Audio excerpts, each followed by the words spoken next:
really unpainful. That's where it should be. There's no... This way it's curving around, it's dragging it back. In many ways, it's a nice time. It's better not go on YouTube. It is. I told you one of the first video. I hope some part of my tent doesn't fly off. My luxury, this is my camp bed. That looks very small and cool. It is very small, and it is kind of cool, because it only weighs a little bit more than an actual roll mat, about half a kilogram. Roll mat's not half a kilo. My roll mat is, my Thermarest roll mat is just under a kilogram, I think, because I weighed it, whereas that's a kilogram and a half. Can of fuel. Emergency supplies. Okay, I've got to have a swig of that later. I was going to bring some Bud Bar, but I should have brought some more than that. But, I'm setting up as a new channel. No names are going to be used, by the way. But and my little, it's Westport. Back from mountaineering days, I can't be bothered to buy anymore. Very radical. There's some water in my own shit pit. say that again. Some water, food, and a trowel for digging my own shit pit. So in other words, everything to go in and out. And that's it. That's all I brought with me. Yeah. Get some good shots of birds around. It is a very picturesque part of the world, to be honest. It's limestone around here, so it's probably ocean floor stuff. It's just been pushed up. You're probably looking at beaches or coral reefs or something from a few million years ago. It could also be glacial valleys. There's the old part where the glacier slipped down the middle and it's carved out the centre but left the sides standing. Yeah, maybe. That's quite common, but I think because of the stone being so soft and it being like limestone and things like that around here, I think it's probably ocean floor type stuff. This here is my spine punisher. It's hand sanitizer. Good stuff. Number one reason for getting now is you're not washing your hands. Purification tablets. Cool. Hexiclox burner. It's worth it. Yeah, actually, I wanted to give me the hexamine thing. Probably the I was thinking about carrying one of these as a backup for my cooker. It's not particularly heavy. What do I do on my spork? Down! Spork down! Spork down! Spork it. This is the like my fire titanium spork. Knife, spoon and fork that all clip together to make them nice and small. And that is my pack. My pack is completely empty. Oh my god. Look at all this. This is what I carried up this hill. He's carried it up these hills and all of this. People who love this spot are now just crying. I think we'll discover that some of this is really useful and we'll discover that some of it is. Hopefully find out. Prepper. Yeah, fuck you. There's nothing wrong with being prepared. As Abe Lincoln says, failure to prepare is preparing to fail. Right, This is Chris's setup with the MSR. See it boring away. I just zoom in. See that boring away. Now me on the other side doesn't have a oil yet. how tight my fit was between my homemade rat packs and my actual stove, my actual pan. It's a little bit tight. It doesn't quite all go.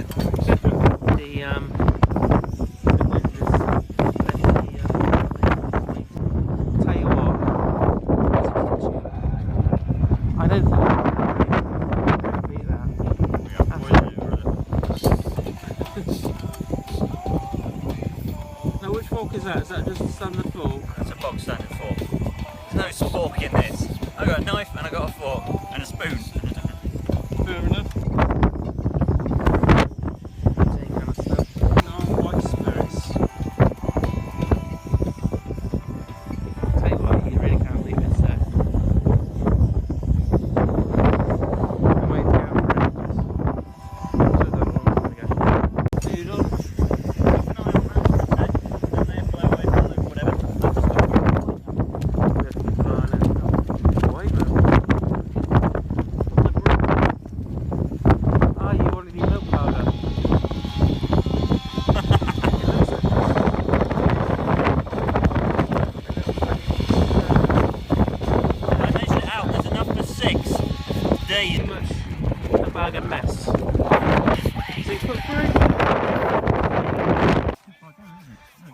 Oh, okay.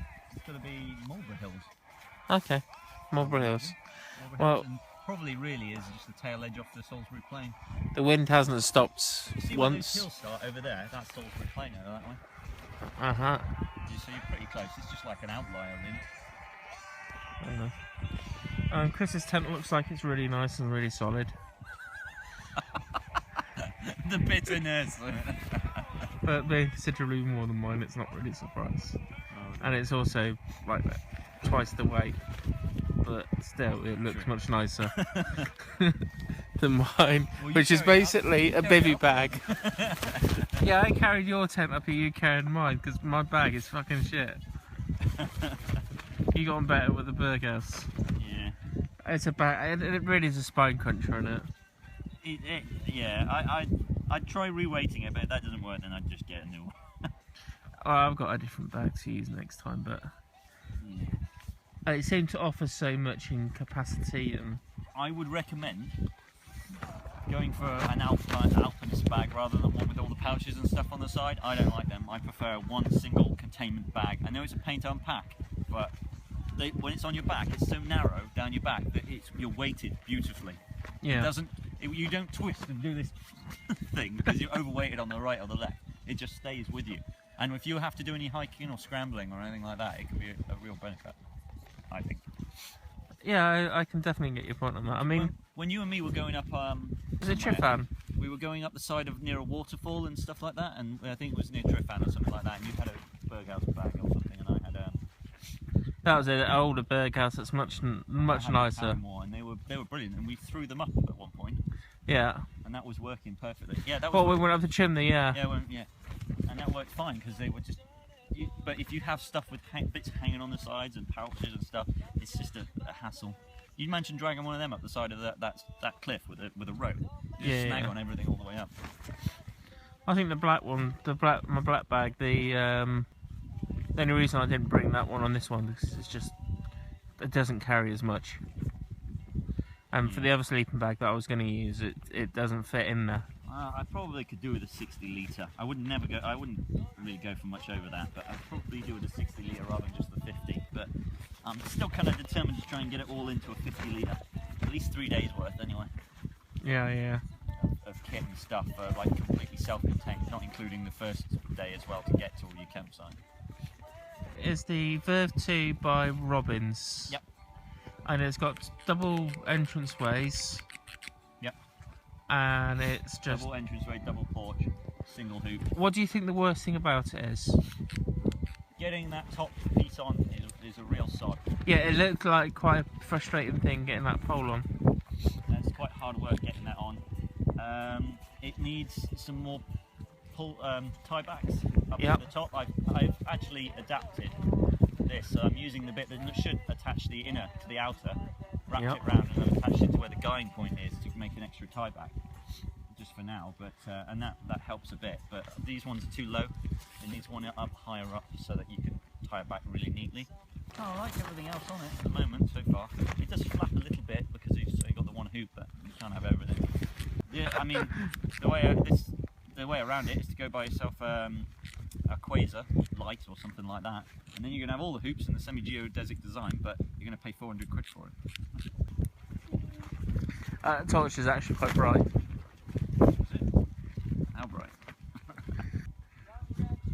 XML T6 by Ultrafire. Oh yes, the Ultrafire, yeah. And the torch model, is it? I'm using is an Olight. This is the box from the torch.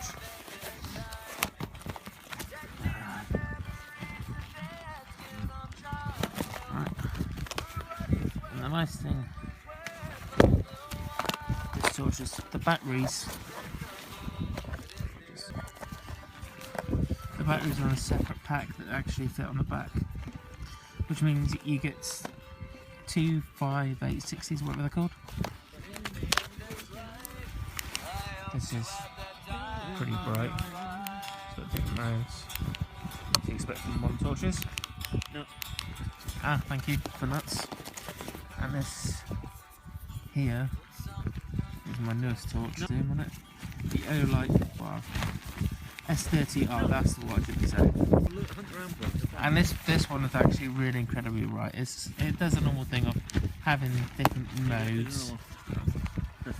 I think I should be a completely invisible guy like that bloke who likes to do a weird accent. There you go.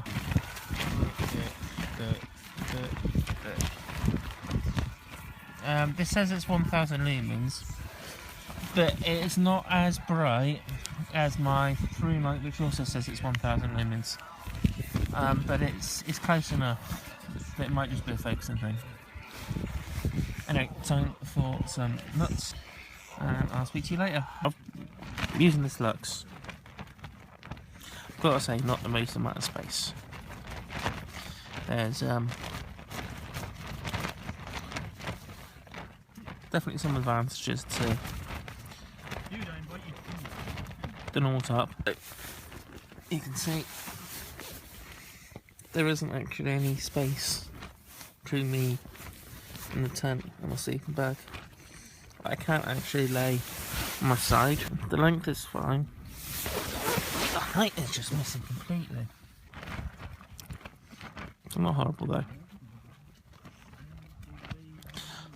I'm not sure how waterproof this would be. It's half full. A little bit soggy. Not too bad in here. A couple of places where it's getting a bit damp in here. Not as bad as I thought it would be, but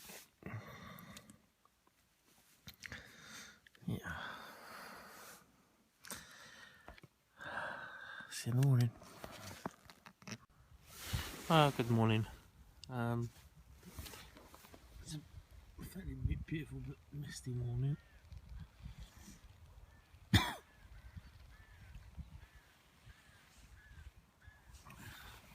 Just trying to dry the bag out a bit. It got pretty soaked. Bottom of this.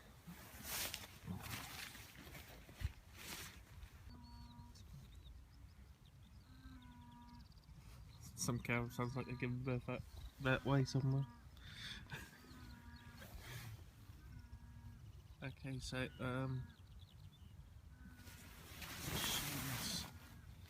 you can see very clearly wet, dry, wet, dry. This is at the bottom of this, so definitely the water just seeped through.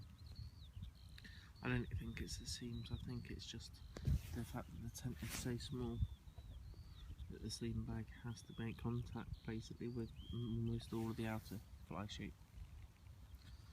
So I don't think I can fix that somehow. Changing the guy ropes, things like that, no, that would fix a lot of things, but that I cannot fix.